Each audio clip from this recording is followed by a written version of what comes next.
60,000 miles worth of blood vessels are packed into our adult bodies. And these literally are the highways and byways of everything, oxygen we breathe, the nutrients that we eat. And in fact, no matter what else you think about in terms of your health, if your blood vessels are healthy, you are at a really great starting point to optimize the rest of your health. But if your blood vessels are unhealthy, you're going to be far behind. In fact, it'll be impossible to optimize your health in any other part of your body. Hey guys, how you doing? Hope you're having a good week so far. My name is Dr. Rangan Chatterjee, and this is my podcast, Feel Better, Live More. How much power do your food choices really have over your health? Well, I guess you already know that your diet can hugely influence how well you feel on a day-to-day basis. But did you know that the food you choose to eat can change the makeup of your entire body, all the way down to the health of your cells? Well, this week's returning guest is Dr. William Li, an internationally renowned physician, food scientist, and best-selling author of 2 books, including his latest, Eat to Beat Your Diet, Burn Fat, Heal Your Metabolism, and Live Longer. Dr. Li's groundbreaking work has led to the development of more than 30 new medical treatments and has impacted the care of more than 70 different diseases, including cancer, type 2 diabetes, blindness, heart disease, and obesity. And his TED Talk, Can We Eat to Starve Cancer?, has garnered more than 11 million views. This is Dr. Li's 4th appearance on my podcast, and one of the reasons I keep inviting him back is because not only is he super knowledgeable about the impact of our food choices on so many different aspects of our health, he's also able to simplify complex information and use analogies that make the information accessible and understandable for everyone. In this conversation, we explore the intricate relationship between what we eat and how our bodies function.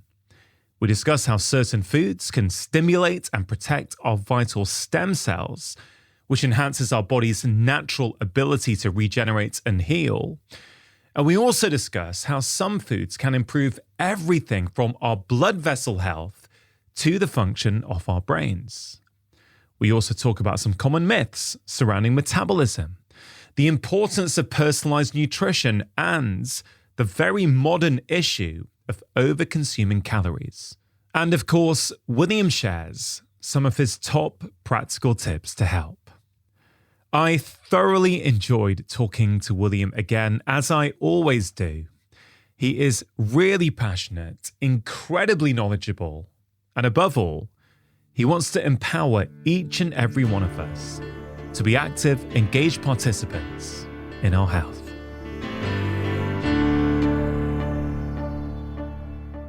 Over the past few years, there's definitely been more and more conversations about the relationship between food and health. But I think you, Dr. Li, are talking about a couple of things that I don't see many other people talking about. For example, stem cells. So I wonder if we could start off with you explaining, number one, what are stem cells? And number two, what is the relationship between them and the food that we consume? Yeah, it's a great question, and it's a really interesting topic. In fact, when I began my foray into studying nutrition and food as medicine, I began looking at all the kind of frontier areas that I'm familiar with as somebody who's been involved with biotech treatment development. So I worked on targeted therapies for cancer. I worked on regenerative therapies for heart disease and stroke and spinal cord injury and wound healing. And from that particular area of expertise that I actually have came stem cells. All right. So many people may have heard about stem cells for an orthopedic or a joint issue. You know, you can drive to a clinic and get a stem cell injection in your knee or your elbow or your shoulder. I have to tell you, I don't believe that those treatments are really ready for prime time from as a researcher in that space. Okay. But I learned quite a lot about our body's own stem cells, not the ones that you have to inject, but the ones that actually come packaged inside our body. And here's how it goes. A stem cell is basically a early primitive cell that has formed us. So when your dad's sperm met your mom's egg, all right, and for anybody listening, it's true for all of us, and we were just this ball of cells. We didn't have a face, we didn't have a kidney, we didn't have an ear, we didn't have a toe. Those cells all started as stem cells, which means that they could become anything. Some of them became blood vessels. Some of them became heart tissue. Some of them became a brain. Some of them became nerves and bone.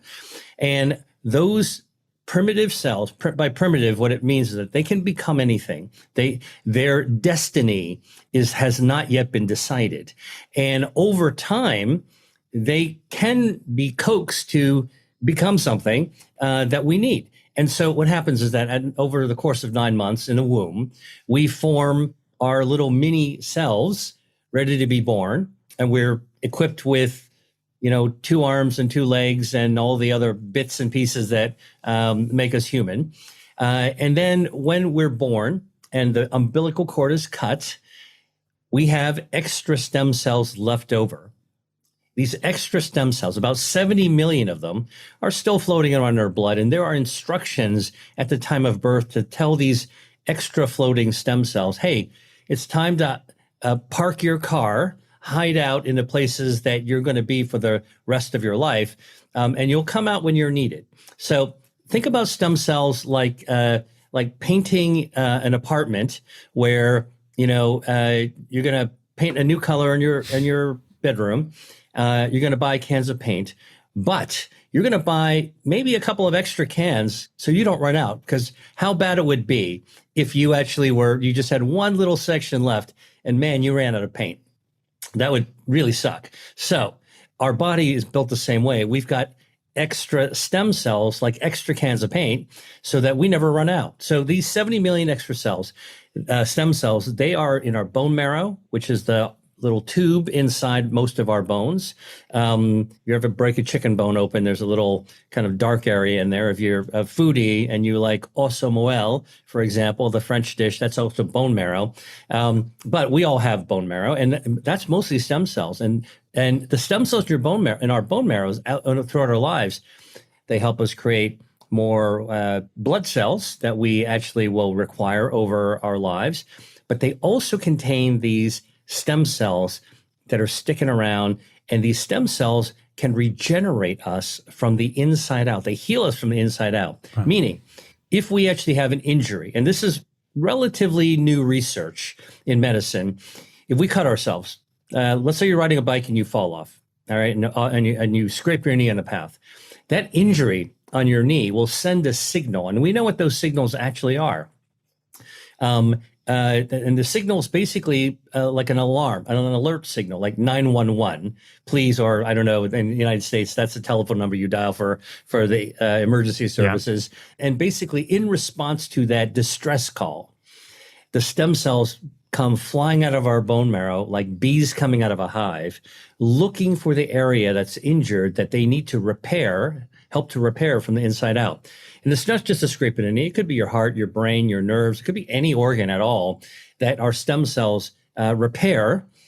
And the remarkable thing is that they can become anything. If you need a liver repaired, they can become liver cells. If you need a nerve repaired, they can become nerve cells. Blood vessels, they can become vascular cells or blood vessel cells. Even brain. We believe that brain tissue can regenerate in part with these stem cells. Yeah, I mean, that's incredible just to hear that we have this, reserve capacity within the body. I think that analogy about painting a house or painting an apartment is fantastic. I've got a couple of spare tins of paint in my garden shed at the moment, so I think many people listening will totally resonate with that. So stem cells are clearly very important. Yeah. But I think when we talk about food, I think people these days are thinking about the relationship between food and obesity, food and type 2 diabetes, food and longevity, and all these kind of things. I don't think many people, at least not to my knowledge, are thinking about the relationship between food and stem cells. So you mentioned what they are. talk to us about how we can use food or choose certain foods that help us harness this potential that we have inside of us? Yeah, well, so I'm a scientist. I study blood vessels. That's where my root as a scientist is, by circulation. And in fact, our blood vessels are remarkable. We've got 60,000 miles worth of blood vessels packed inside our body. 400 of those miles are actually in our brain. So our circulation is really super important. And as a researcher, I began appreciating that our this incredible maintenance of the blood of our circulation, which are, after all, the highways and byways that deliver the oxygen we breathe and the nutrients that we eat, that these roads, these blood vessels, need to be maintained, just like a road, in the countryside. If you don't maintain the road, it's going to break down over a period of time. And one of the things, as a vascular blood vessel researcher, angiogenesis researcher, we discovered early on is that stem cells in our body contribute to building and repairing blood vessels. So that was sort of how I became interested in and quite familiar and actually worked on stem cell research in the lab. We actually discovered many chemical substances that can stimulate stem cells to help do their repair. And so when I began studying food as medicine, one of the things that it was remarkable to discover is that some of the synthetic chemicals that you could order from a research shop could actually stimulate stem cells. But then it was really jaw-dropping to me. In fact, one of the most light bulb going off moments that I had as a food as medicine researcher to discover that natural substances in our food can similarly activate our stem cells and call them into action. And without necessarily putting out a distress call, we can just gently coax our body's own reserve into action to help repair ourselves in a more robust way. So which are some of the top foods that we can choose to put inside our mouths that are going to do this? Yeah. Okay. So first of all, we're at the beginning of, a new era looking at regenerative foods that can stimulate regeneration. So I don't have like the wrapped gift box to give you of a laundry list of all the foods known to man. We're still doing research on this, but I'll give you some examples because, and when I talk, by the way, Rangan, I really refer to both laboratory, but also to human evidence, which I think is really important.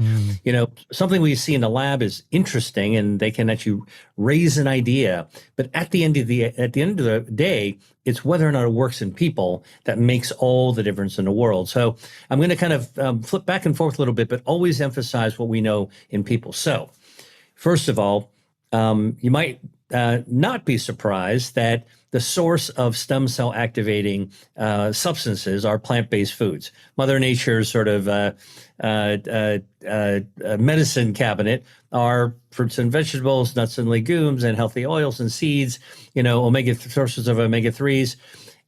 So researchers have been actually mining the same pharmacopoeia, farm with an F, not a PH, looking at what substances are in nature that can stimulate stem cells. So I'll give you an example. We know that there's a natural bioactive, a natural chemical found in plants called ursolic acid. Okay, that's URSOLIC, ursolic acid. It's found in fruit peel, right? The peel of an apple, the peel of a pear, the peel of cranberries, a peel of blueberries, right? These are fruit peels. And most likely, if you have eaten an apple, you're not, unless you were a kid and your grandmother peeled the apple for you, you just take an apple and clean it and then just eat the whole thing, right? The peel's got good source of dietary fiber and ursolic acid. Ursolic acid has been shown to stimulate stem cells to come out of the bone marrow and help to stimulate regeneration and to repair blood vessels, for example. Quite amazing. All right. That's an example. There's another substance that has been discovered called beta-D-glucan. Now, this is a soluble fiber, which we know is good for gut health. And it does a lot of other interesting things, too, that are beneficial for the body. But beta-glucan has been discovered to stimulate stem cells. Now, where do you get beta-glucan? You can find them in mushrooms. Both the cap and the stipe, the stem of the mushroom, has beta-glucan. In fact, the stem of the mushroom has twice as much beta-glucan as the cap of the mushroom. So I always tell people, if you're actually preparing food, and you're cooking mushrooms, please don't throw the stems away, because they have a lot of goodness to them. You can utilize them. It's sustainable cooking. Keep all the food parts and use them, and they're good for you. Oats also has beta-glucan. If you're actually having steel cut oats for breakfast, for example, is another source of beta-glucan. And barley. Now, barley has actually been studied with beta-glucan to look at stimulating the stem cells that can regenerate your circulation, that can help to repair and grow new blood vessels where they're needed. And this is exactly in my wheelhouse, to study circulation. So we took this even further to look at the role of other foods that can stimulate stem cells. And one of them is dark chocolate. Dark chocolate has a very particular benefit because, first of all, chocolate is a confection. It's a candy. It's made, it's crafted to be sweet and delicious. And most people like dark chocolate, but it contains a plant-based food ingredient, and that's cacao. Cacao comes from a tropical tree where the seed pod of the cacao is shaped like an American football. It can be bright yellow, it could be brown. If you pick one up, it's kind of heavy. You shake it, and you can feel the heavy chestnut-like seeds shaking around.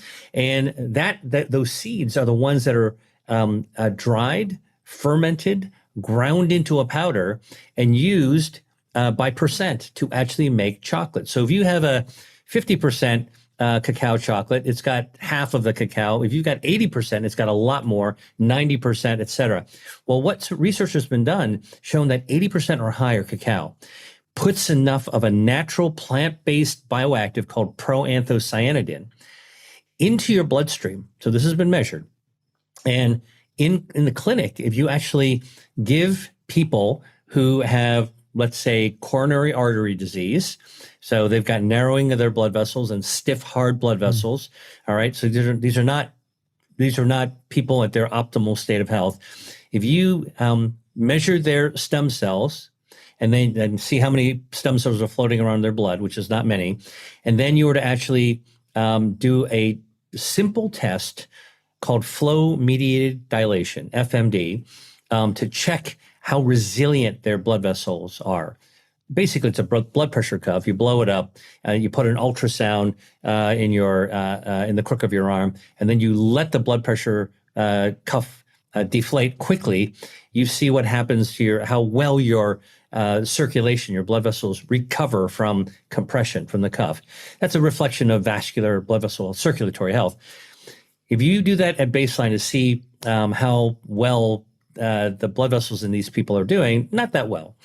Then researchers have given them 2 cups of dark chocolate in the form of hot chocolate. That's it, 2 cups to have a day for 30 days.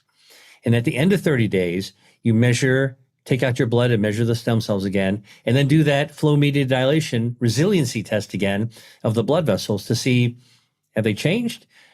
This is what's amazing has been found, that dark chocolate, the proanthocyanidins, not only got into the bloodstream, but they doubled the number of stem cells circulating in your blood vessels, and they doubled the resiliency, improved by twofold the resiliency of your blood vessels just over the course of a month with as little as 2 cups of hot chocolate that's dark.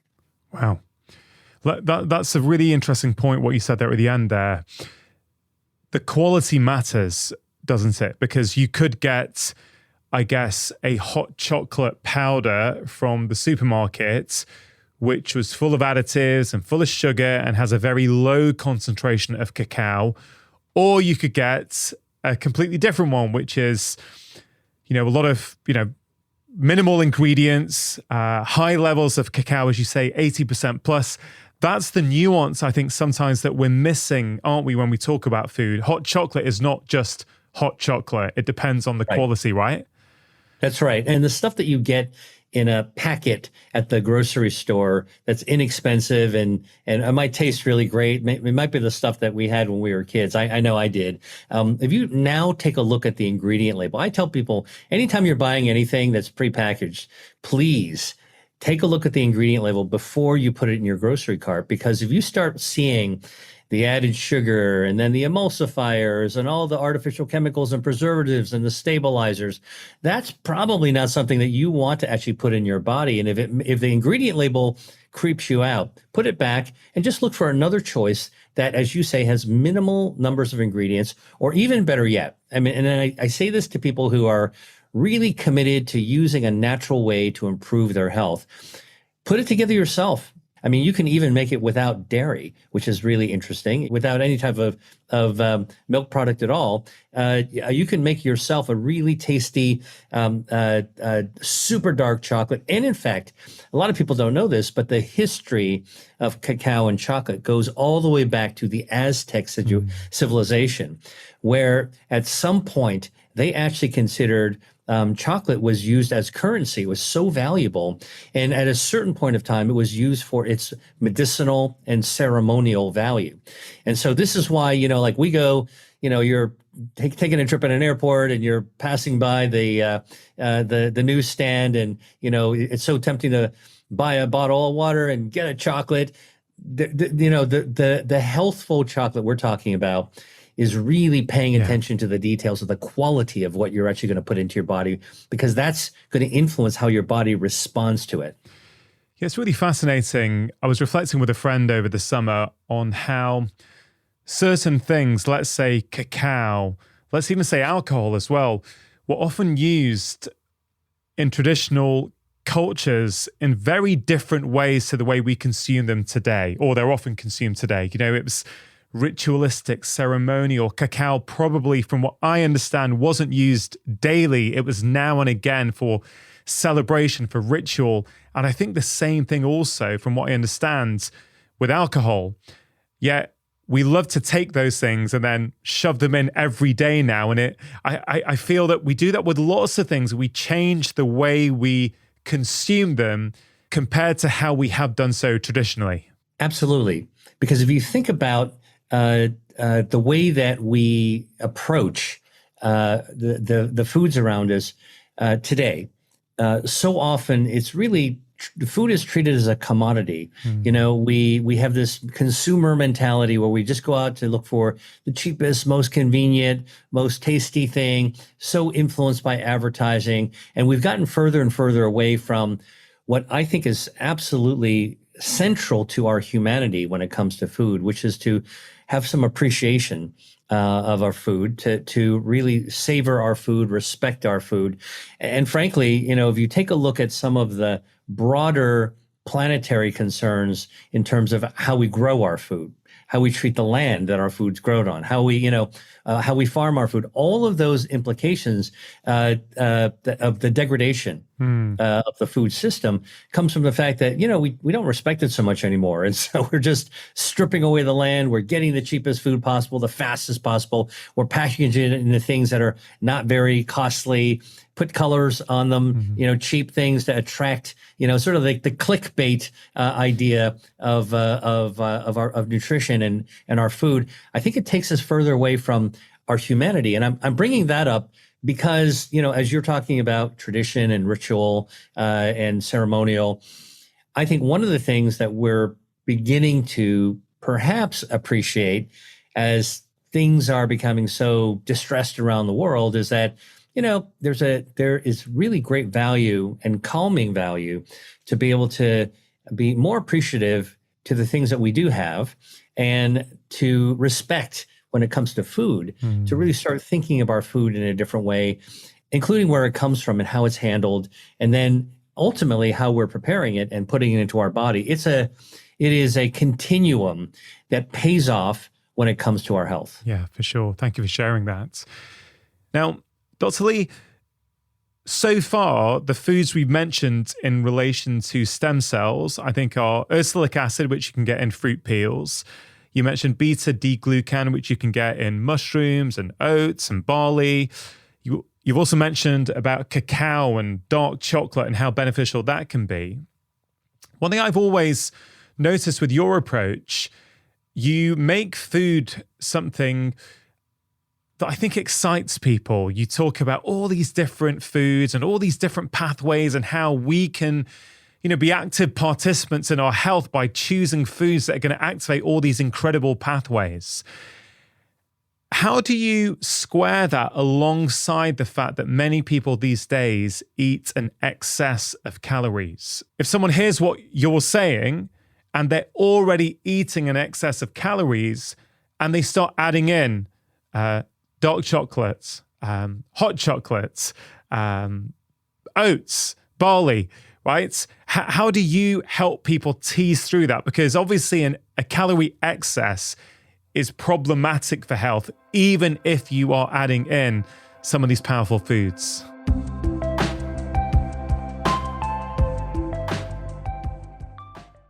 This episode is sponsored by Thriver, the app that helps you listen to your blood and get personalized guidance on how to optimize your health and fitness. Now, I think regular blood tests can be a really valuable tool that can help tell us which lifestyle changes are working and where we might need to make changes. And Thriver is the perfect tool to help us do that because they make it really simple. You just take a blood test at home, which is really easy, send it off, and then you get all of your results in a matter of days in an easy to understand app.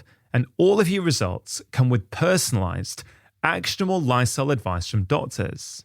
You can then test again in a few months' time and learn what's working well and where you might need to make some changes. For example, your average blood sugar, known as your HbA1c, I think is a really important marker that gives you information on the state of your metabolic health. And I personally like to check it every 3 to 6 months to make sure it's staying in its optimal range. The Thriver app is what I use to help me do this, and it offers many different options. You can do general, non-specific blood testing, or get more focused on things like hormonal health, heart health, sports performance, and nutrient levels.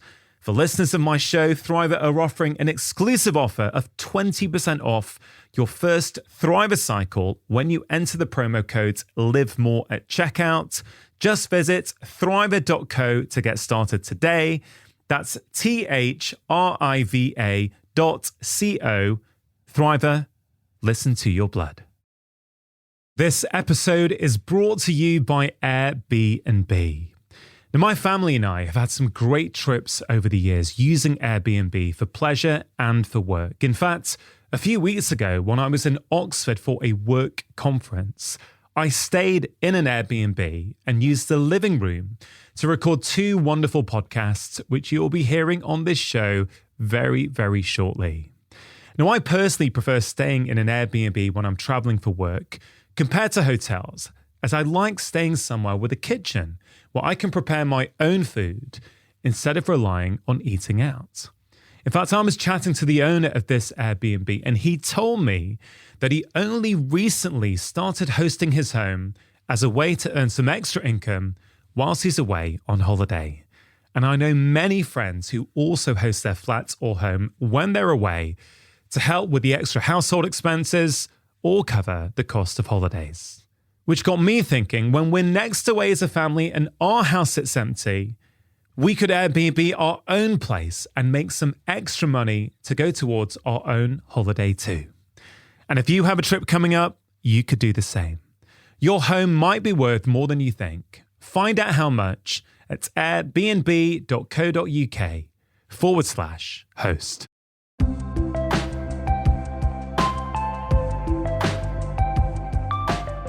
Yeah, no, I mean, this is a great topic of discussion. I'm very passionate about this idea of not overeating, not over-consuming. Okay, because we're talking about how we have gotten further and further away from traditions and rituals and mindfulness.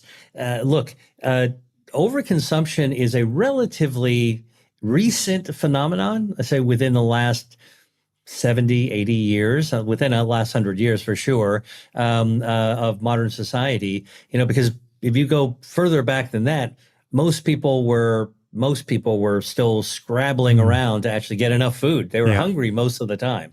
All right. It's only really in our modern day and age, and sort of post World War II, where relative prosperity, especially in modern countries, developed countries, actually allowed us to essentially overconsume food on a regular basis. And so I want to talk about metabolism for a moment, because this is actually where this squares away with healthy eating and overeating. Okay, so I want people to think about metabolism, which has to do with weight gain, which has to do with obesity, which has to do with diabetes and metabolic diseases and other chronic diseases, ranging from cardiovascular disease to cancer to dementia. So it's all connected together. Our metabolic health is maintained by our body like a machine. And in fact, it's like our metabolism is like the operating system on your computer, like on your laptop. And, there's all these myths about metabolism. And one of the myths is that our metabolism is just the roll of the dice. We get it from our parents. We're born with whatever metabolism we're born with. And that's actually not correct. People, how many people have heard, oh, my sister was so lucky. She was born with a fast metabolism. She's skinny as a stick and she can eat anything. Me, I've actually was born with a slow metabolism. I've had to fight with food my whole life, and I've had trouble with my weight. That's not me, but I'm saying what I hear people saying. And it's just the luck of the draw. So therefore they give up and they say, this is my fate. Wasn't my fault. I was born. I drew the short end of the stick. No, it's not true. If we are born and our kidneys work the same, and our eyesight works the same, and our nerves work the same, what makes you think that metabolism in the human body is a crapshoot and it's ramshackle and just a game of chance? Who gets a fast or slow metabolism? No, our metabolism is an operating system, the same as in your laptop. And Rangan, if you went to buy the same model of laptop I have, we bought them from the same store at the same time. You in where you live and me where I live, and we plug it in, charge it up, and then hit the button at the same time, boot it up. The operating system of your laptop where you live and where I live, it's going to be exactly the same out of the box. So the human metabolism is hardwired in our body to operate exactly the same way. And I'm telling you this because it's very important to think about the consequences of abusing our metabolism over a period of time. All right. And when you abuse your metabolism, you can actually slow it down. You can actually cause problems with your metabolism. You can derail your metabolism, and overconsumption of calories is one of the things that you can do to abuse your metabolism. So think about it. You, Rangan, take exceptional care of your laptop. You have it in a case, you clean it afterwards, you shut it off at night. You use an antivirus program to make sure, you don't have malware on it, viruses on it. Okay. Me, I'm not so careful.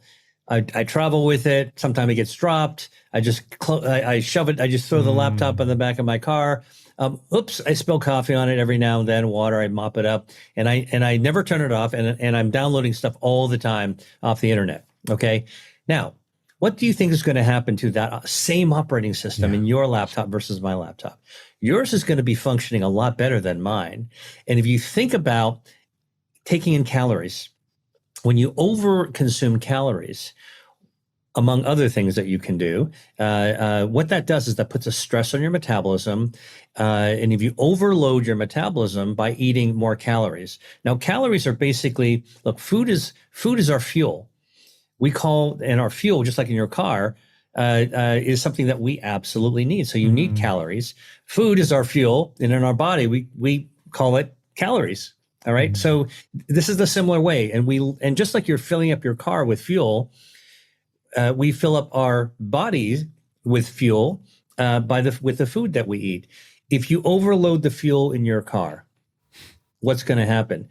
I mean, usually the gas station, the petrol station, has a clicker to prevent you from overloading your gas tank. In the body, we don't have, we do not have that clicker, so we can easily overflow our gas, our own body's fuel tanks.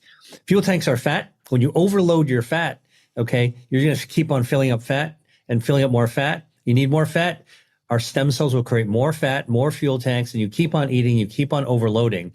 That caloric overload, puts a stress on our metabolism, all right? And that then starts to derail our health. And so I don't care if you're eating healthy food or junk food. Now, obviously, just like petrol, fuel that you put in your car, if you care about your car, if you're very conscientious about the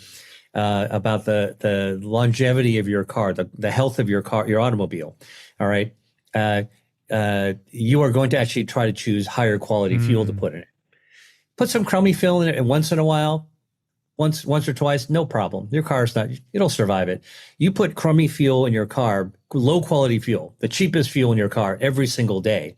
I guarantee you, your car is not going to last as somebody who's as long as somebody who takes really good care of a car and put good quality fuel. So the quality of the fuel, the quality of the food matters for the engine of our body. Okay, and if you overload fuel in our body, you overload our metabolism, and it doesn't matter whether you actually have good quality fuel or bad quality fuel. Overloading is not good. But whatever fuel you have, you would prefer to have good quality fuel. So this is go back to your point of overconsumption. I always tell people, who are struggling with, okay, there's so much information out there, Dr. Lee, how do I get started? And the first thing I say is that, take stock with the quality of the food that you eat. What quality fuel are you loading into the vehicle of your body? And, if they take a food diary, record, for a few days or a week, everything they eat, then they can read it and say, oh man, this isn't so good. I shouldn't be eating this. And sometimes people surprise themselves. Actually, I eat pretty well on average. But they can identify some of the low quality fuel items that they actually are putting in. Then I ask them to say, how much do you actually eat? Now, this is a trickier question because most people overeat. And we're almost trained to overeat. And so if you are loading your own plate, I always tell people, take only 2/3 of what you would normally take. So if you're serving yourself at dinner from the platter, whatever you would normally take, just have an instinct to say, no, I'm going to leave 1/3 of it back in the platter. I'm going to take only 2/3 and put it on my plate. All right. I always say, load the vegetables on first. Yeah. Then remove 1/3 of it as a start. All right. Then I always say, if you eat slowly and if you're feeling full, stop eating. You don't have to clean your plate. It's okay if you don't clear everything on your plate. That's a good health habit. And then I always tell people, try not to snack after dinner, because snacking after dinner is another opportunity to actually overload your body. And so these are all little tips that I think people always try to get into. Like, so how do I do this? Like, I want to choose good, healthy food, but it's more than that. I don't want to overeat the food. How do I start? So I give people these sort of like little easy tips of how to take those first steps in their health journey. Yeah, I really appreciate that. It's really, really useful because you mentioned quite a few things there that are worthy of conversation, I think. One was about the wealth of information that now exists for people, the overload of information, even good quality information. It's a bit like the overload of good quality healthy food. If you are, overeating lots of healthy foods, and that analogy with the car is a really nice one, because as you say, you can't really overload your car fuel tank because there is a stopper. It just won't allow you to do it. But just imagine that wasn't there. If you start spraying petrol all over the internal workings of your car, even if it was premium fuel, Yeah. Well, it's a little bit like when we have visceral fat accumulating in our body, isn't it? This harmful fats, certainly beyond a certain point where it's starting to send out inflammation and damage those organs and increase our risk of early death and disease. So I think it's a great analogy. I want to talk about this era of information overload because I think people can consume all kinds of information now. They can read books, they can watch your YouTube channel or my YouTube channel, and they can get all this information. Yeah, I still think with all this information, so many people are confused and they go, well, yeah, Dr. Lee, you're saying this, someone else is saying this, someone else I followed online is saying this. And my feeling, and I'd love to know your perspective on this, is that yes, we want to listen to experts, we want to get their advice and hear about the science and the research, but then we also have to then go inwards and go, okay, which bit of this advice works for us? I heard Dr. Lee say this. I heard Dr. Chatterjee say this. I heard Dr. whoever else say this. But actually, you know what? When I eat like that, that's when I feel good. And I feel we're missing that these days. We've outsourced our inner expertise about our own bodies far too much to external experts. And I think that is a massive problem these days that we're not talking about enough. Yeah, no, our own health is incredibly personal. What makes me feel good when I make a food decision or I sit down to make a meal or even how I prepare a meal, for example, or if I sit at a restaurant, where I naturally kind of gravitate in terms of ordering food, that's very personal to me. And how I feel about how I eat and how much I eat and when I eat, these are all very important factors for health, but how it works for me is going to be different than how it works for you, for example, or anybody who's listening. So knowing thyself, like self-knowledge, is true knowledge. Every individual needs to reckon and recognize their own self-knowledge, of self-knowledge, self-limitation, in order to be able to actually advance. And you're right. We spend so much time externally consuming information and not enough time contemplating what makes us tick. How are we actually doing it? There are taking a walk can be a solo activity that allows you to exercise and be in motion. But if you do it by yourself, I mean, some people like to walk with others, but if you do it by yourself, it's an opportunity to actually calm your mind from other people and think about yourself. Yeah. If you meditate, it's another way to actually and practice breathing exercise. It's another way to actually center yourself. And I think that, one of the things, even though we talk about healthy foods and we talk about exercise, we give a lot of recommendations, right? And I want to talk about the information overload sources in just 1 second. But, we give a lot of advice, recommendations, because part of our mission, your mission and mine, is to get useful information out to people. But, that's still an external thing to somebody listening to us. What's really important, equally important, is that anybody who wants to pursue better health, take the time to really get to know how they feel when they're healthy and how they feel when they're not feeling so healthy, and how individual moves make them feel to find out what their own path is. Everyone's got their own path.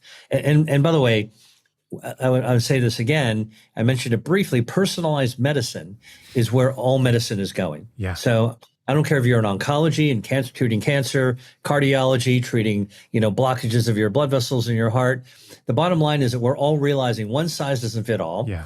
All right. And every individual is going to be different and respond differently to the same treatment that we might. Listen, medicine, when you were training and I was training, I'm sure we had some very, very common patterns and themes. One of the themes is that you take an antibiotic, you get right the same dose, and you treat for the same number of days, and you're done. It's like a cookbook that's just supposed to work the same way for everyone. And it's just not so. It's not true in medicine. It's not true in nutrition. And it's not true in exercise either. Yeah. And so I think that this whole idea of personalization, having individuals know themselves, is absolutely vital. Yeah. Vital as a start. And then I want to say just one more thing about this whole information overload.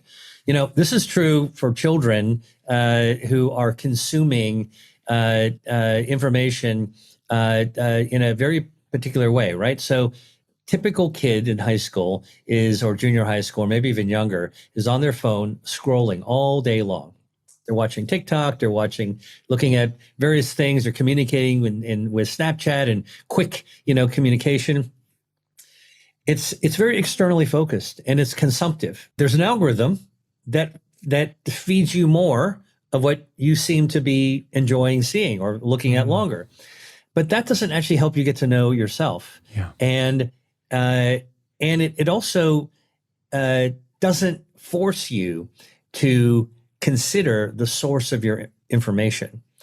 I think another really important thing for anybody who is interested in health information from experts is, first, try not to listen to everybody and everything. Try to pick a few people who are trusted voices.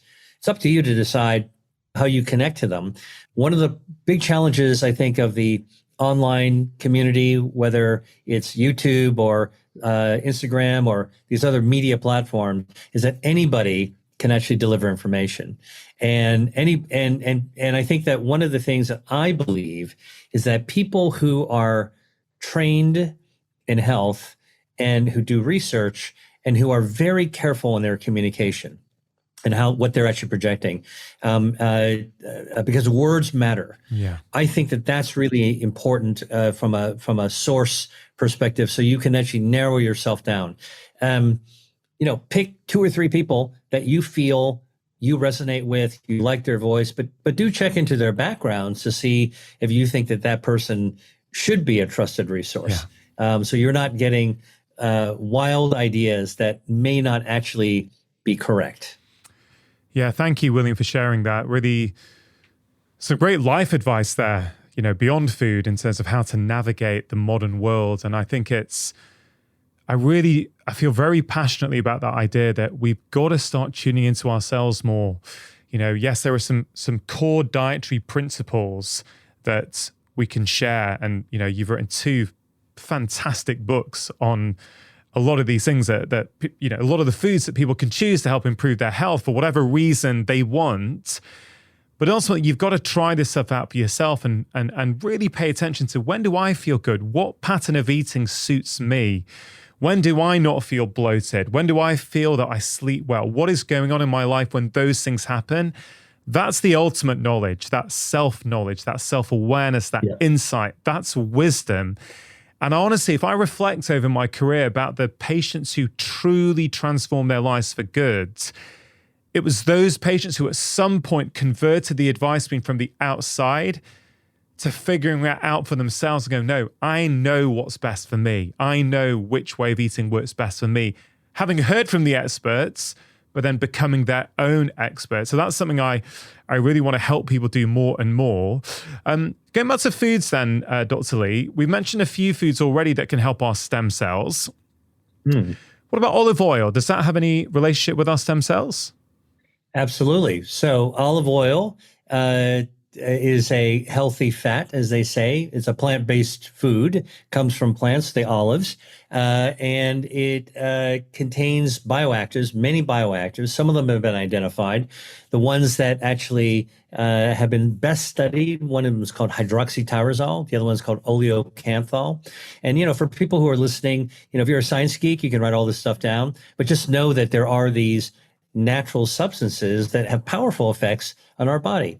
And for example, hydroxytyrosol and as a molecule, but olive oil as a food substance, all right, has been shown to be protective of our stem cells, meaning when you consume olive oil and you get these polyphenols, the hydroxytyrosol, oleocanthal in our bloodstream circulating around. Look, there's a lot of stuff in our bloodstream that's going on, a lot of exposures that we have. And when you've got hydroxytyrosol from olive oil in the bloodstream along with your stem cells, they sort of act as police escorts to help your stem cells get to where they go in a safer way. they're escorted to where they're needed. They're protected. And so why do they need to be protected? Well, you think about it. There's a lot of oxidative stress that can be in our bodies. Oxidative stress can come from fumes that you breathe, from vaping, from off-gassing from carpets, from artificial flavorings and preservatives that you have in your food, from cleaning materials that you're actually having. All these chemical exposures cause oxidative stress in our blood, which can damage your stem cells. Hydroxytyrosol, again, is one of those natural molecules that has been shown to protect your stem cells against oxidative stress. So literally, it's like a police escort that helps your stem cells get to where it needs to go in sort of a safe and efficient manner. So when you think about olive oil, there are multiple reasons to consume olive oil. You just mentioned the research around stem cells. I'm sure if I asked you about longevity or inflammation or blood vessels, you could also talk to me about the benefits of olive oil. Yeah. But how do you recommend people consume it? Are you a fan of it being cold on salads and vegetables? Or are you someone who says, yeah, it's okay to actually cook with olive oil as well? Because this is an area of a little bit of confusion and controversy online. So I'd love to get your take on this. Yeah, I want to be very clear about this.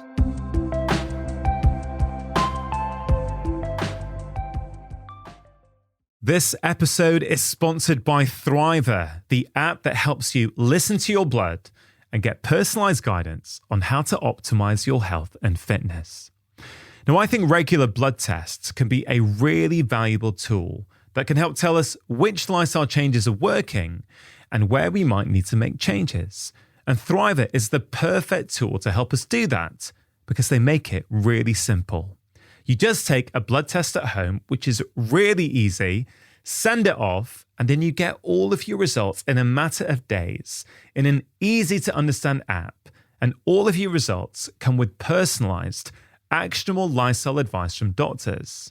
You can then test again in a few months' time and learn what's working well and where you might need to make some changes. For example, your average blood sugar, known as your HbA1c, I think is a really important marker that gives you information on the state of your metabolic health. And I personally like to check it every 3 to 6 months to make sure it's staying in its optimal range. The Thriver app is what I use to help me do this, and it offers many different options. You can do general, non-specific blood testing, or get more focused on things like hormonal health, heart health, sports performance, and nutrient levels. For listeners of my show, Thriver are offering an exclusive offer of 20% off your first Thriver cycle when you enter the promo code LIVEMORE at checkout. Just visit thriver.co to get started today. That's thriva.co.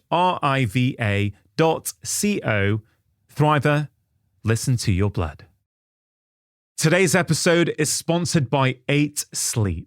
Now, as you probably know, sleep is a crucial ingredient for our overall health and longevity.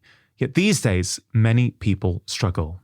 Now, 8 Sleep have a technology called the Pod, which can be added to your existing mattress like a fitted sheet, and it will automatically cool down or warm up each side of your bed, which can be especially helpful if you sleep with a partner, as you can both have the ideal temperature that you want. Many athletes and business leaders swear by it. The pod can also detect snoring and automatically lift your head to improve airflow and hopefully stop you snoring. If you want to give the pod from 8 Sleep a try, all you have to do is go to www.8sleep.com/live more. That's EIGHTSLEEP.com/live more and use the code LIVE MORE to get $350 off the Pod 4 Ultra. It currently ships to the US, Canada, the UK, Europe, and Australia.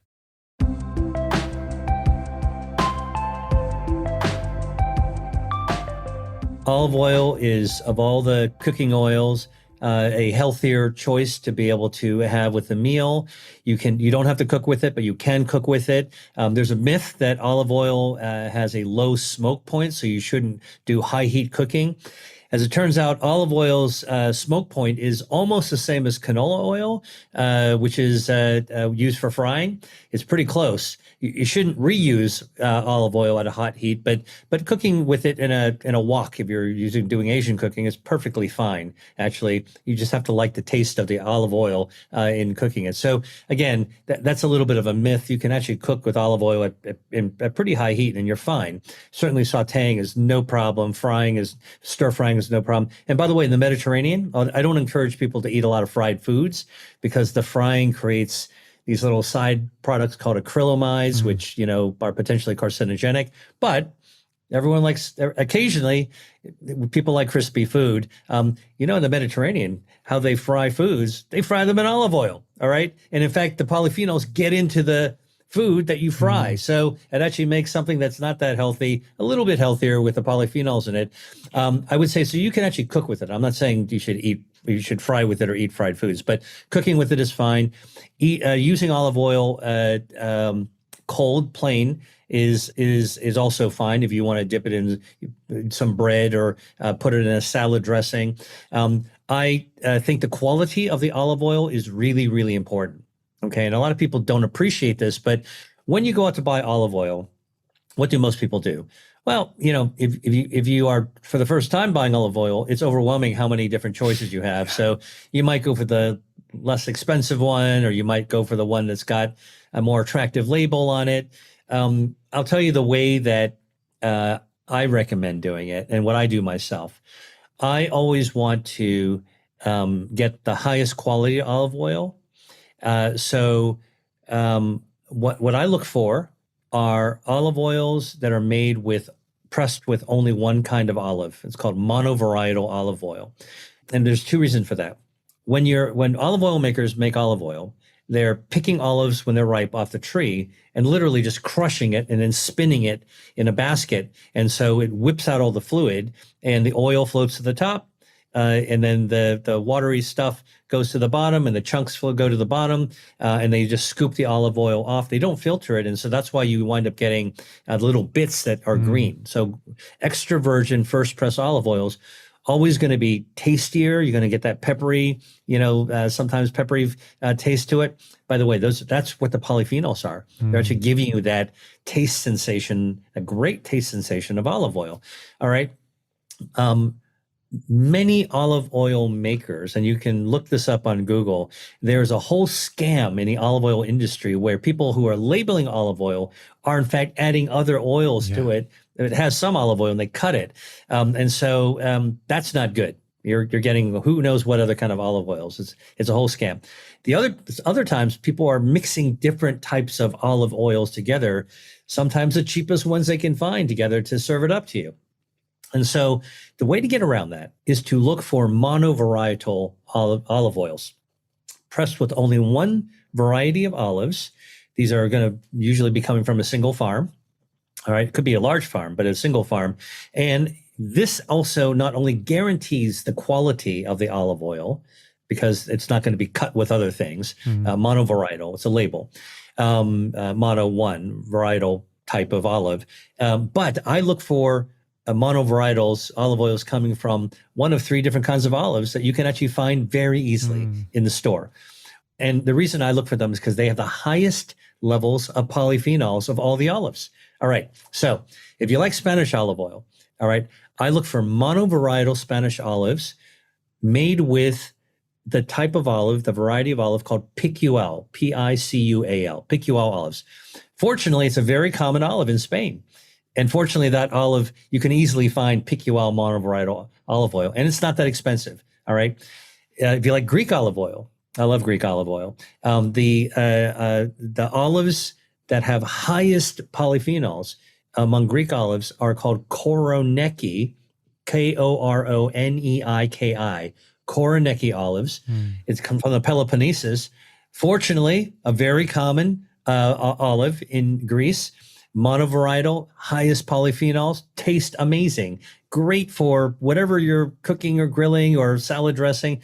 And then Italian, if you like Italian olive oils, in Umbria, the highest polyphenols have been found in Moriolo olives, Moriolo Moriolo olives, which is found in Umbria. It's a less common olive. It's going to be more expensive, but again, tastes great, highest polyphenols. And so I kind of tell people, look, if you're going to go buy olive oils, why not get the highest quality? It's fuel.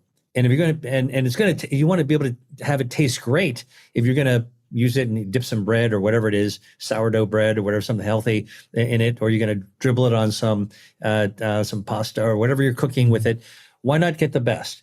And why not get the best with a high, not only best taste, but also pure and also with the highest polyphenols. And that's how I actually choose with olive oil.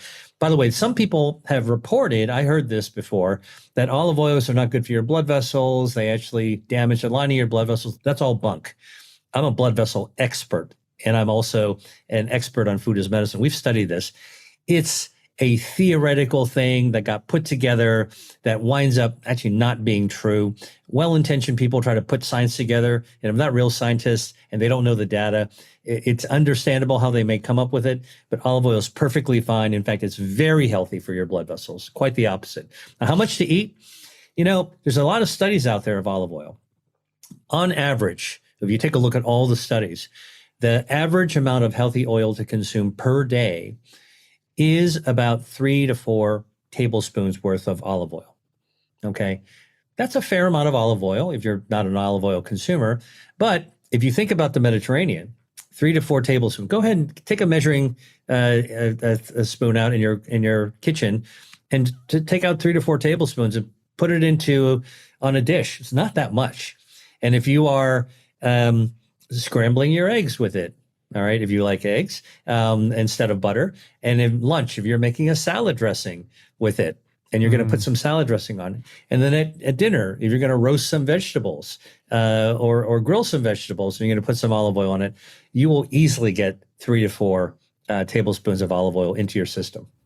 Okay, brilliant. That's super practical. So essentially, a lot of advice there on olive oil. If people are struggling with the cost of things, as many people are these days, is your advice to get the best quality olive oil that you can afford?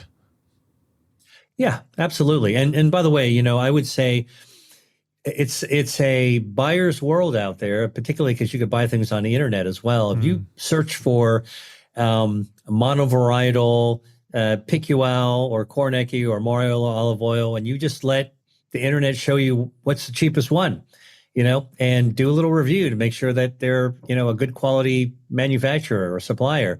Order it, buy it, you know, that's the fastest way to actually get high quality.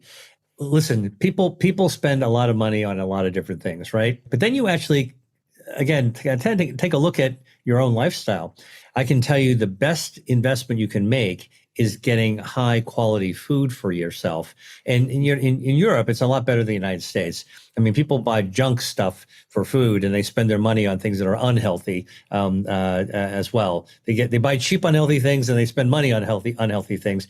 I think getting healthy food, high quality food is one of the best investments you can actually make. Yeah, here, completely agree. And I think, you know, everyone does have different financial situations and different means, no question.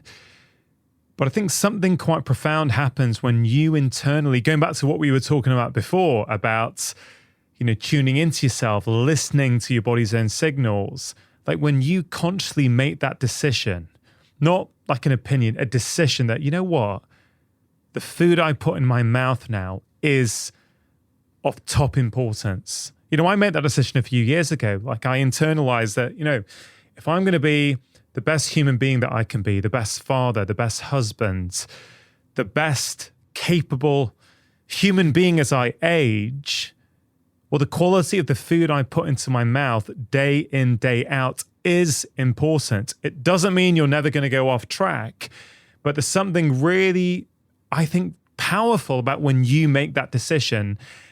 And once you make that decision and you live with that decision for a while, you know, other things start to change. So, you know, I love eating out as much as the next person, Dr. Lee, but I will say that I've become a lot fussier these days, and I actually prefer eating in. I much prefer eating in because when you really tune into what good quality food tastes like, often when you're out, not always, there are some great restaurants out there and great cafes for sure, I just don't feel that good afterwards a lot of the time when I go out. It could be the oils they're using to fry or whatever it might be. So again, I'm not saying that applies to anyone else, but for me, I much prefer to eat in these days when I can. I totally agree. And by the way, I think the companion piece that I add, because I'm like you, I try to find what makes me feel good and stick to that. But I also think that, having some self-compassion is an important component to that as well. So if you've decided that you're going to just try to be as healthy as you can, don't feel like it's a strict religion or you're not in a military camp where you can only do one thing. We're all human. We have to enjoy ourselves. We have to have enough compassion to realize that it's okay every now and then to, kind of wander off the path. As long as you get back on the path, you're going to be just fine. And I try to kind of lower people's stress level in trying to live a healthy life by also saying, look, these are guidelines.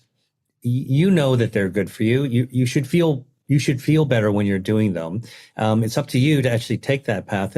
And rather than make people feel fear, guilt, shame when it comes to food, I try to give people permission to live a little, Every now and then you're going to do something you're going to really enjoy.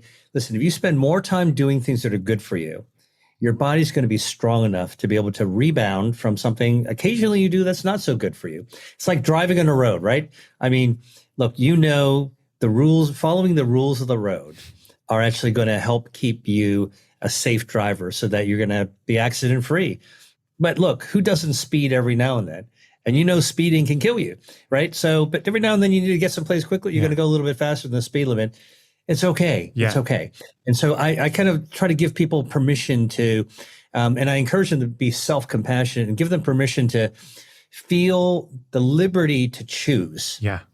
With the encouragement to make more good choices more often. Yeah, I completely agree. It's a great point. And just to be super clear, I've only got to that point about eating in compared to eating out, I would say in the last couple of years. I've been on this journey to improve my health with my lifestyle for, 10 plus years now. So you start off where you can, and bit by bit that builds and you go off track and you go, you know what? I actually feel better when I'm like this. And, last week I was away for work between Monday afternoon and Friday evening. So all my meals were out and I was completely fine. And I was able to function and do what I had to do. But since I got back at the weekends, I'm like, no. I just want to eat in. I cook my own food now. So I think that's a really, really important point. You mentioned blood vessels before in relationship to olive oil. Now, we've spoken a lot about stem cells. If we could just shift the focus to blood vessels, olive oil is a food that can help us with our stem cells and help us with our blood vessels. Let's just set the scene again like we did with stem cells. Why is the health of our blood vessels so important? What do we get wrong when we think about blood vessels? And then how can we choose specific foods that are going to enhance the health of those blood vessels? Okay, so I mentioned earlier, 60,000 miles worth of blood vessels are packed into our adult bodies. That is so extensive that if we were to pull out all the blood vessels and line them up end to end in your body, you'd actually form a thread that would wrap around the earth twice. All right. And these literally are the highways and byways of everything, oxygen we breathe, the nutrients that we eat. They deliver to every single organ in your body. Really, really critical. And in fact, no matter what else you think about in terms of your health, if your blood vessels are healthy, you are at a really great starting point to optimize the rest of your health. But if your blood vessels are unhealthy, you're going to be far behind. In fact, it'll be impossible to optimize your health in any other part of your body. And this is true when you're a child. This is true when you're a young adult. This is especially true as we get older, like 40 and above.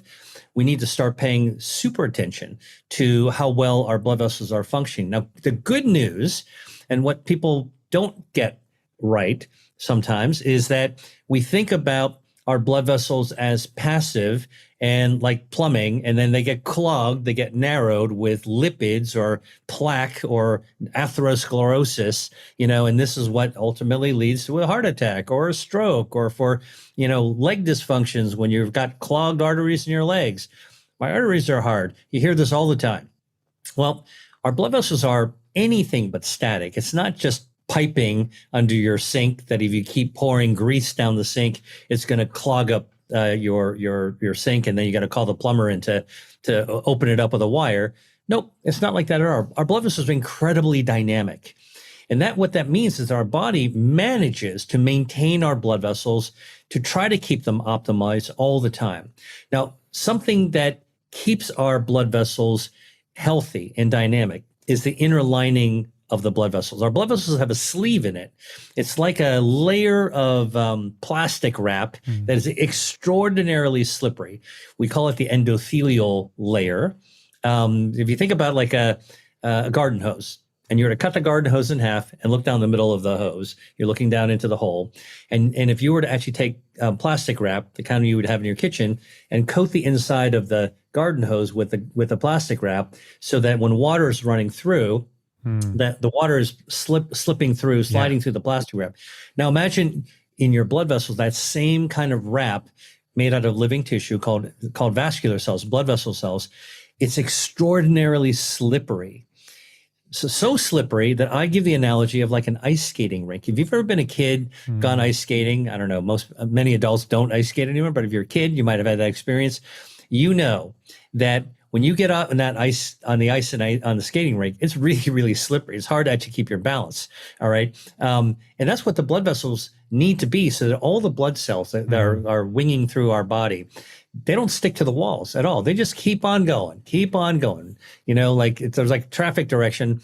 This way to your liver, this way to your eyes, this way to your brain. Okay. Now, you also know that if you're and by the way, if you've ever been ice skating, you know that after the ice is cleaned, there's a machine that will polish the ice between sessions in the ice skating rink. It's called a Zamboni, a machine. They drive over it. It heats the ice. There's a little brush underneath it that kind of polishes the ice. When the ice is new and newly polished, you could take a sweater, because it's a little cold in the ice skating rink, and you can throw it on the ice, and the thing will glide. Your sweater will glide. It's so slippery all the way across the rink to the other end. Now, after you have 100 people skating on the ice for a session, or after a hockey game, where the players are really scuffing up the ice big time. All right, when you come off the ice, if you were to throw that sweater on it again, it won't slide. It'll just stick right to the ice. It'll just stay right there. So you just like the ice skating rink, you want your blood vessels to be really, really polished and smooth, flowing. And if you don't treat your blood vessels properly, and there's lots of things that can damage our blood vessels, high amounts of salt, high amounts of sugar, high amounts of unhealthy saturated fats, scrape up the lining of our blood vessels. That's like, that's the difference between being able to have the sweater glide all the way to the end of the rink versus having the sweater stick to the ice. Now, when you have blood cells sticking to the ice, that's not good when that ice is inside your circulation, because that stickiness can actually start to build up layers and layers and layers. And that's really how blood vessels get narrowed. So one of the things your body tries to do is to use those stem cells we talked about earlier, and to try to repair those areas of the ice where like a piece might have come off, and smooth it out again, so we can actually restore that healthy layer. It's very amazingly dynamic. And when we need more blood vessels, our body can naturally grow them where they need to be grown, and then stop it when there's adequate blood vessels. And if there's too many blood vessels growing, our body can also trim the extra blood vessels so we don't have too many. It's like a landscaper that's looking at a golf course and maintaining a perfect golf course. Hey, there's a couple of patches that need some more grass. They'll actually put the seed in there and grow it right up so it looks perfect. And if if the grass grows too high, it'll just mow the lawn, so you wind up having just the right amount at all times. Not too few, not too many, just the perfect amount. That's how our blood vessels are maintained. That process is called angiogenesis. That's how blood vessels grow and stay healthy. Yeah, it's such a beautiful image to think about the inside of these miles and miles of blood vessels inside our body as either being, smooth and the blood can travel with no friction and no problem at all, or there could be bumps and lumps there and it can be more difficult. And, we don't naturally, I think many of us think about food and blood vessels, but we do think about our brain health, our cognition, our mood, our skin health, our immune system, without realizing that, wait a minute, what underpins all of them? Well, if you don't have healthy blood vessels, you're not going to be delivering oxygen to all of those critical things. So healthy blood vessels mean a healthy heart, a healthy brain. I think it's such a core tenet of optimal health to have healthy blood vessels. Of course, many people talk about exercise, and actually moving your body is going to help maintain those blood vessels, or certainly it's one factor. But I've heard you say in one interview that one of your pet hates is when you hear about exercise being the only thing that's good for your heart's health, because of course the food you consume is also very important with these blood vessels as well. So perhaps you can give some examples of what kinds of foods directly impact the health of our blood vessels. Well, one thing we talked about already is olive oil. But I also want to actually back that up and just say, look, and what about olives? You can just eat the whole olive, and now you get the fiber from the olive, and you actually get the other more polyphenols from the flesh of the olive. Other foods that are clearly very heart healthy are the leafy green foods that have dietary fiber and all these other polyphenols, so the brassica family. Now, I like to cook, so when you get me talking about foods, I'll usually start talking about the foods, and most people think about broccoli. Okay, I would tell you broccoli, like other brassica family of vegetables, have isothiocyanates. These are the class of molecules that create sulforaphanes, and sulforaphanes are great for our metabolism. They help to lower our burn down our harmful body fat. They lower inflammation, which is really, really critical. And many of the brassica family of vegetables, you're talking about broccoli, you're talking about kale, you're talking about Brussels sprouts, you're talking about bok choy, you're talking about Swiss chard. These are vegetables that are growing in the summer gardens, and take a little extra olive oil, saute some garlic on it, and just throw the vegetables in there, hit them with a little bit of spice, and you've got very quickly a delicious warm cooked vegetable dish that's tasty. Squeeze a little lemon. You want a little red pepper flakes. What is that doing for our blood vessels? It sounds delicious. My stomach's watering already at the thought of that. But what does that actually do to our blood vessels? What's happening is that when you're eating that delicious food, the polyphenols and the sulforaphanes get absorbed into our bloodstream, all right, from your stomach. And they serve a number of functions that help protect your heart. Number one, they lower oxidative stress while these molecules are coursing through your blood vessels, because they've been absorbed after you've eaten them from your stomach. They're protecting the walls of your blood vessels from damage. So if there's oxidative stress, they actually protect your cells, the lining, the smooth lining of your blood vessels. Number two, they actually lower inflammation as well. So the sulforaphanes in leafy greens lowers inflammation. Inflammation itself can damage the ice. They can scrape up the lining of the blood vessels, lowers inflammation. The other thing about these leafy greens is they have dietary fiber, which don't get absorbed into your bloodstream, but that tumbles all the way down through your gut, down to your gut microbiome. We haven't had a chance to talk about that yet, but gut health, turns out feeding dietary fiber from our food to our healthy gut bacteria leads our own bacteria, healthy gut bacteria, to produce substances, short-chain fatty acids, that then lower inflammation further. Inflammation is super damaging to our blood vessel health.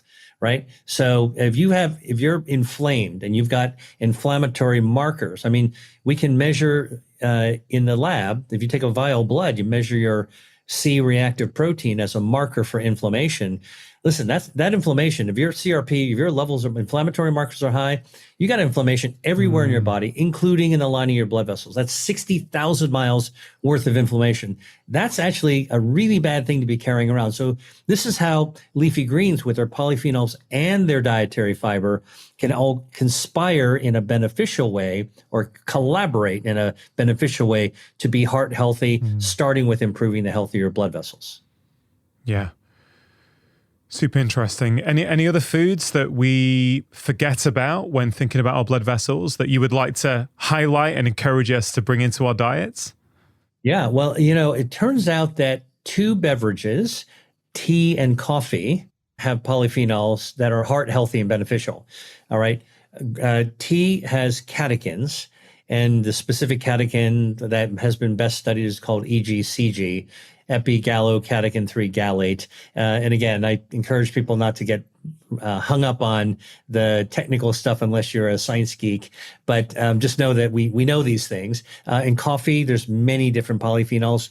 One of the best studies is called chlorogenic acid. And both of these are heart healthy and vascular healthy, blood vessel healthy, for similar reasons.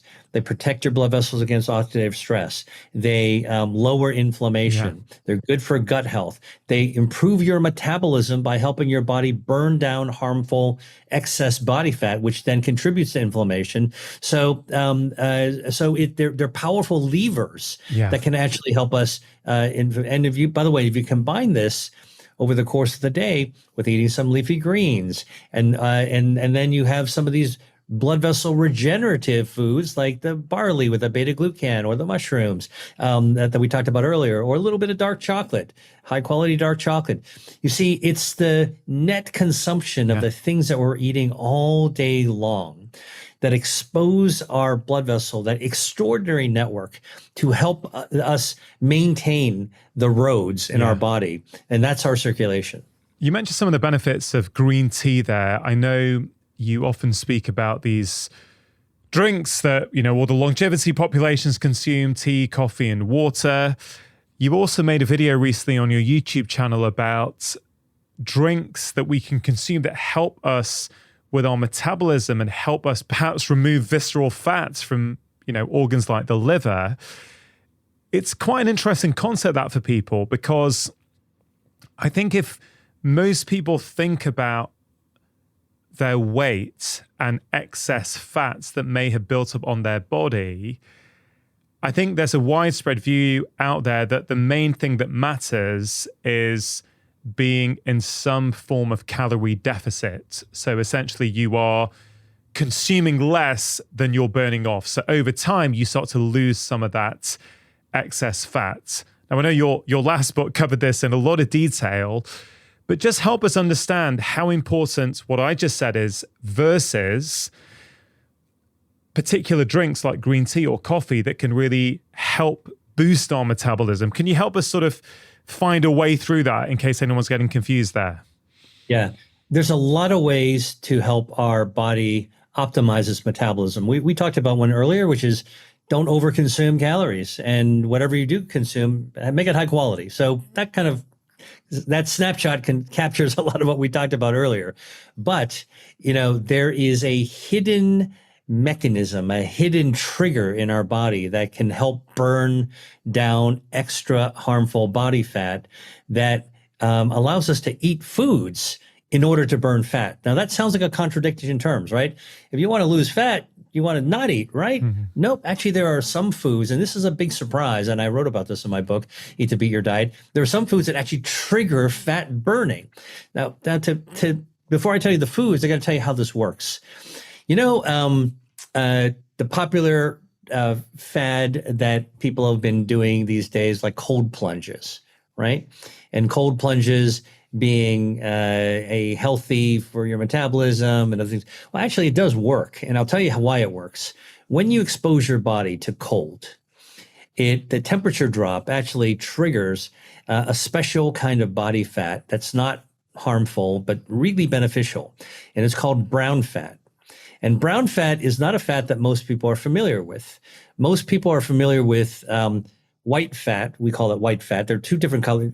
This is what this tissue looks like under the microscope. Okay, White fat looks white under the microscope if you're in a lab, and brown fat looks brown under the microscope.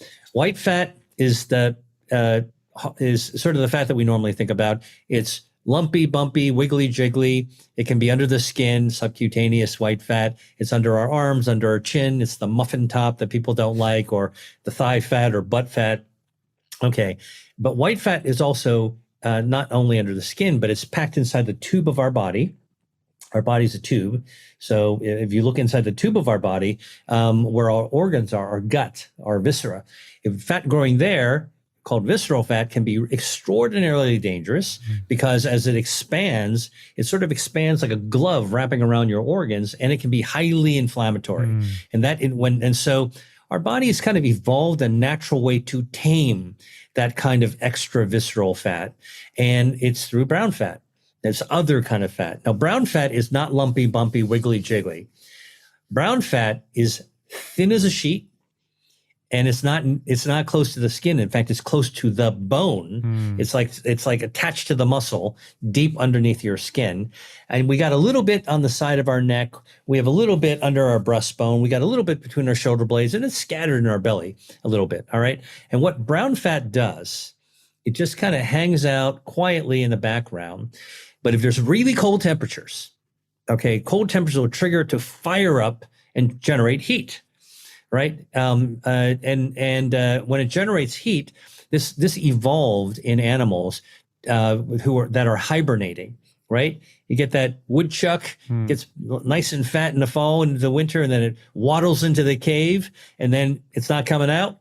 It's got to stay warm in the winter. Why doesn't it freeze to death? Well, because the brown fat of those hibernating animals, when the weather gets really cold, triggers thermogenesis, thermal heat, genesis, generating heat. And that brown fat actually fires up and keeps the animal warm all winter long, provides it energy. Where does it get the energy from? The brown fat in hibernating animals has to sustain the heat-making fuel. Okay, the fuel, we'll talk about fuel again. It draws it down from the white fat. So that's why animals start the winter hibernating as big, round, fat balls. And by the time spring comes around, they've consumed most of the energy. They've lost most of that fat by generating heat. Well, guess what? Humans also have that same mechanism. In fact, it wasn't until 1930s until we realized that humans also have brown fat. And it's in the locations I mentioned around your neck, behind the breastbone, and so on and so forth. Cold weather will actually fire it up. And we discovered this, by the way, it was published in the New England Journal of Medicine, in an analysis of PET scans. Now, PET scans pick up metabolism. When you're generating heat, when brown fat's generating heat, it'll actually light up because of higher metabolism. It was picked up in PET scans in New England, which is an area in the United States that gets cold winters. People were looking for tumors, and they found instead of a tumor, they found something lighting up in the body that turned out to be brown fat. It wasn't a tumor, it was brown fat. People hadn't noticed it before. No one had noticed it before. But then when they actually looked at when PET scans showed the brown fat firing up, it was only during scans taken in people who were getting the scans in the winter, not in the summer. And so seasonally, our brown fat lights up, which makes sense, just like those hibernating animals. So cold plunges actually are beneficial for your metabolism by firing up your brown fat to burn down your harmful white fat. So brown fat is good fat, burns down extra white fat, which is bad fat, visceral fat, and lowers inflammation. Now, temperature does it. That's pretty cool. There are some drugs that will do it. I don't recommend it because they all have side effects. But guess what? It turns out that there are certain foods that you can eat that turn on brown fat, and certain beverages. And two of them we talked about: green tea and coffee. Both contain the polyphenols that light up your brown fat to burn down harmful excess white fat. So the two beverages, and there's a whole other bunch of foods as well, can actually help to stimulate your metabolism by lighting up your brown fat. One last thing I'll tell you that people will like, I can't remember which is the brown fat, which is the white fat. I'll tell you how you can remember brown fat. People are talking about mitochondria now these days in the health and wellness world. Well, mitochondria are the little tiny batteries in our cells that give us energy. I remember when I was in medical school, I'm sure you had a similar experience memorizing all the different parts of the cell. Yeah. Man, there are so many different parts of the cell. How on earth are you going to memorize them? So I always remember mitochondria as mitochondria, these little tiny little things that are small but mighty, and they generate energy. And so brown fat has a lot of mitochondria. Okay, the fat cells, and that's why they're able to generate the heat. They're like loaded with batteries. Okay, and the batteries generate heat. They draw down the fuel from the white fat. Well, mitochondria have a lot of iron in them. Iron, the same kind of iron that you'd have in nails, like for construction. Now, what happens when you take a bunch of silver nails and you stick them outside in your front deck for a few days or a week? They're going to turn brown because they oxidize, right? Rusty nails. And that's what actually happens in our brown fat, is that the iron attached to other mitochondria, and there's a lot of mitochondria, which means there's a lot of iron, all right, gets oxidized and it gets rusty. And that's why brown fat is brown and white fat doesn't have that. So that's the reason that there's white fat and brown fat. Yeah, I love it. So if someone is trying to lose excess fat on their body, yes, they need to think about how many calories overall they're consuming. We've covered that a little bit on the show already. But I guess people really do struggle to lose weight and keep that weight off in the modern food environment. So you're saying, yes, pay attention to how much you're consuming, but also if you are consuming the right kinds of foods and drinks like green tea and coffee, and I know tomato juice we haven't mentioned today, but those things can also help activate brown fat, which is, it's all going to help basically. Instead of just taking one approach, you're saying, why just stick to one? Why not do everything that you possibly can to increase the chances of success? That's right. And do it in ways that are kind of natural and don't force you to go to extremes. So one thing is just putting less on your plate. It's easy. That's low hanging fruit. That's easy to do. Whatever you put on your plate, make it plant-based and as healthy as possible. Don't eat too much saturated fat. Don't eat too much salt. Don't have added sugars. Listen, that's also pretty easy. You just got to remember the details on that. So again, less fuel, but high quality fuel. That makes a lot of sense. Now, if you want to actually add to this, this idea of like burning down fat, now you can actually think about swapping out the foods that grow fat, in fact, that build fat, and swapping them out for foods that burn down fat. So swap your soda for tea or coffee, all right? And now, rather than building up your fat with empty calories, with extra calories from the soda, or destroying your gut microbiome with the diet soda, now you're actually drinking a beverage that traditional and tastes great to most people, that actually will light up your brown fat at the same time and to burn down harmful visceral fat. So simple swaps can, swap out something that's not good for you that builds your fat with something that actually can burn down your fat. That's a simple thing as well. But, but if you think about what about planning a meal, right? Like, oh my gosh, if you have to do your meal plan for the week and think about what you're going to shop for, and then you want to choose healthy. Oh man, that's another layer I got to actually deal with to figure out what should I buy that's healthy? Well, look, let me kind of run down some interesting foods that have been shown in human studies to burn down harmful body fat. All right. And let me challenge you, if you're going to listen to this, to write it down on your grocery list and see if this is something you might consider buying. All right. As long as you don't eat too much of it. All right. Onions. Onions have quercetin, mostly packed on the outer layer of the onion. So once you peel the onion, don't peel off too much of the outer layer, because most of the fat burning quercetin, brown fat lighting up quercetin, is on the outer layer. Red onions got more of the good stuff than yellow onions, but yellow onions are also good. What about tomatoes? Turns out lycopene in tomatoes, which helps to make the tomato red, actually can burn down extra body fat. It can actually burn down visceral fat through thermogenesis that can actually shrink your waistline. You're not stretching out the tube of your body as much. It'll shrink it down. This has been studied in humans. What about strawberries? Ripe strawberries have been shown to actually burn down harmful visceral fat. A can of inexpensive white beans has been studied. Just eating, a can of beans for 5 days out of 7 days, been shown to shrink your waistline by 1 inch by burning down harmful body fat. What's in a bean? Well, a lot of dietary fiber, some healthy fats from the legumes. Now, obviously, how you cook the beans going to make a difference. If you want to stew them, add a little extra virgin olive oil, and now you've ganged up, because olive oil can also burn down harmful body fat as well. Carrots can burn down harmful visceral fat. All you need to eat, and this has been studied, is the equivalent of 3 medium-sized carrots a day can actually turn on your thermogenesis. Wow. Going to make a salad, going to roast some carrots. Hey, you know what? I'm just giving you a partial grocery list, but if you think you can take that and run with it, what about seafood? Let's say that you do eat seafood. All right. Listen, I'm an omnivore. I pretty much eat anything. I try to eat healthy things. I try to mostly eat plant-based foods. I eat actually only a very tiny amount of meat. And I try to choose high quality, whatever it is I'm eating. But seafood actually contains omega-3 fatty acids. Guess what? That's another healthy fat. Actually, omega-3s, a lot of people don't realize, are originally coming from plants. They come from algae, all right? So the plants of the sea is where they're originally coming from, and they wind up in seafood.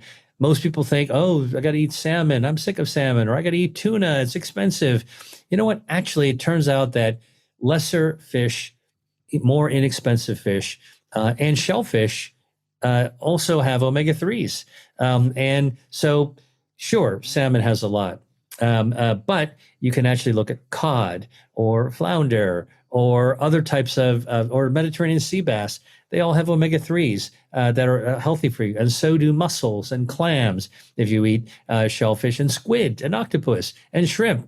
Okay. They all have omega-3s. Yeah. And that's another way, if you live near the coast or you're somebody who enjoys cooking and you want to kind of live it up with, some seafood.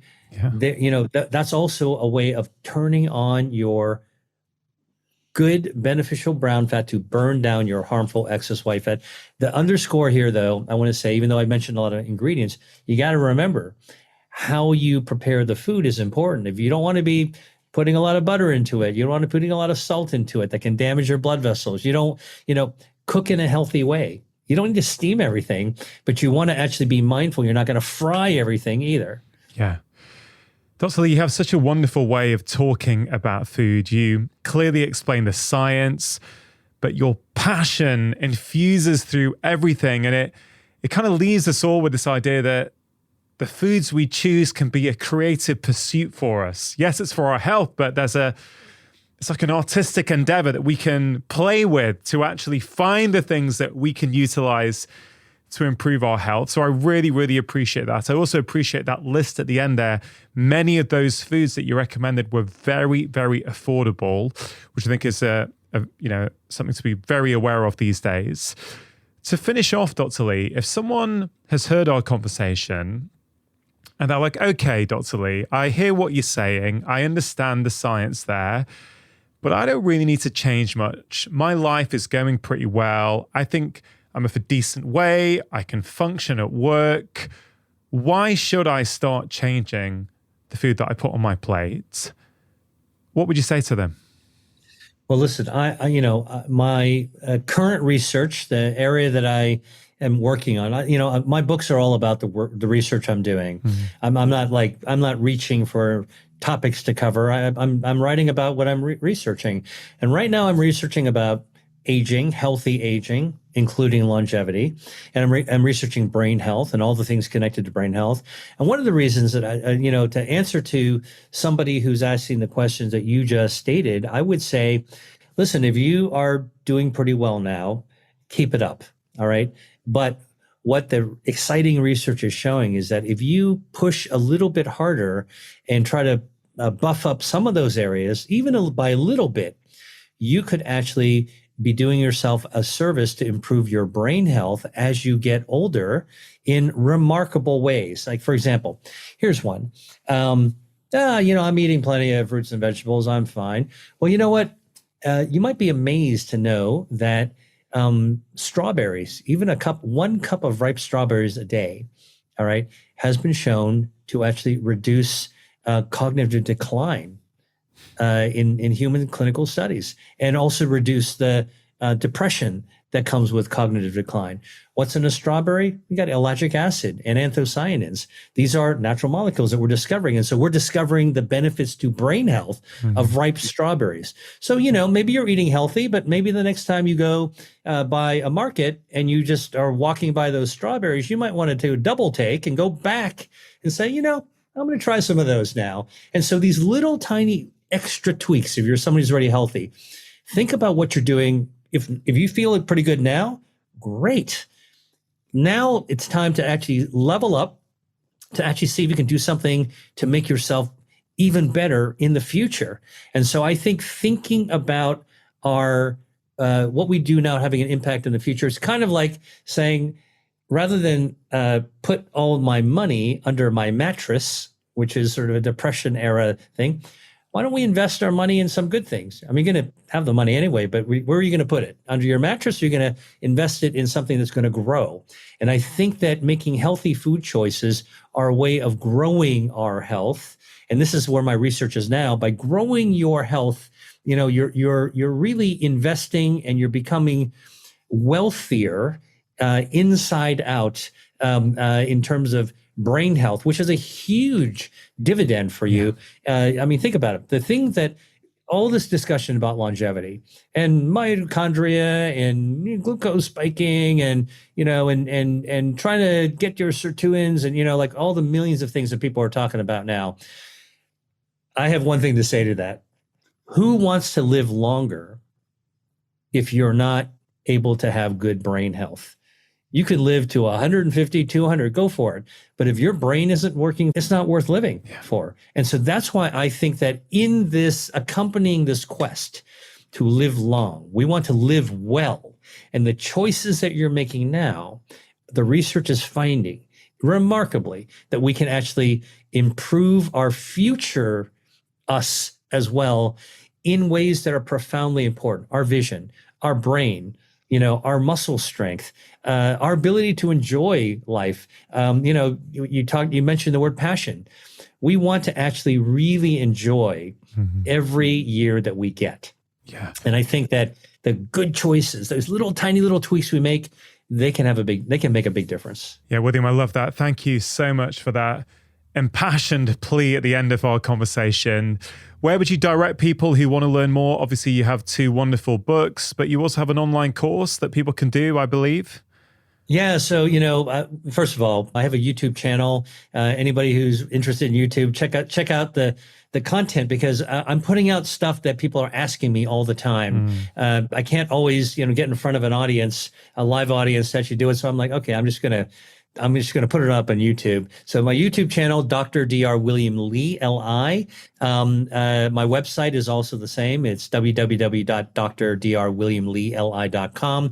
And I'm on social media. However, if you want to really do a deep dive with me, I'm happy to accompany you and be sort of your guide on a health journey. And I do an online course, which is a really, really deep dive for a month at a time with a lot of interaction. And I teach you about your body's health defense systems. It's called the Eat to Beat Disease online course. I've been doing it for more than 4 years now. And I'll tell you what's remarkable is there are more than 4,000 people from 80 countries that have taken it. So one of the sources of pride I have of the impact that's actually having is really being able to have this broad reach from all around the world. And what I try to encourage my students to do is not only to learn these practical tips and how they can help make daily moves to actually help them, their own health, but I encourage them to share their insights with their family and friends as well. And then they become the expert. They become the person who is actually able to communicate something important that's based in science and evidence that they've learned in order to help other people become healthier as well. So this is something, living life with purpose is actually something that's very, very satisfying, I think, to most of us, certainly to me. And so I try to share that with people by saying that, listen, if you know how to live a little bit healthier and you can share it with your kids, or you could share it with your neighbor or your friends, and then they become a little bit healthier, you've actually made an impact on the world. Yeah, I love it. Dr. Lee, you're doing fantastic work. Thank you for coming on the show once again. Always a pleasure. Thanks for inviting me. Really hope you enjoyed that conversation. Do think about one thing that you can take away and apply into your own life. And also have a think about one thing from this conversation that you can teach to somebody else. Remember, when you teach someone, it not only helps them, it also helps you learn and retain the information. Now, before you go, just wanted to let you know about Friday 5. It's my free weekly email containing 5 simple ideas to improve your health and happiness. In that email, I share exclusive insights that I do not share anywhere else, including health advice, how to manage your time better, interesting articles or videos that I've been consuming, and quotes that have caused me to stop and reflect. And I have to say, in a world of endless emails, it really is delightful that many of you tell me it is one of the only weekly emails that you actively look forward to receiving. So if that sounds like something you would like to receive each and every Friday, you can sign up for free at drchatterjee.com/Friday5. Now, if you are new to my podcast, you may be interested to know that I have written 5 books that have been bestsellers all over the world, covering all kinds of different topics: happiness, food, stress, sleep, behavior change and movement, weight loss, and so much more. So please do take a moment to check them out. They are all available as paperbacks, ebooks, and as audiobooks, which I am narrating. If you enjoyed today's episode, it is always appreciated if you can take a moment to share the podcast with your friends and family, or leave a review on Apple Podcasts. Thank you so much for listening. Have a wonderful week. And please note that if you want to listen to this show without any adverts at all, that option is now available for a small monthly fee on Apple and on Android. All you have to do is click the link in the episode notes in your podcast app. And always remember, you are the architect of your own health. Making lifestyle changes is always worth it, because when you feel better, you live more.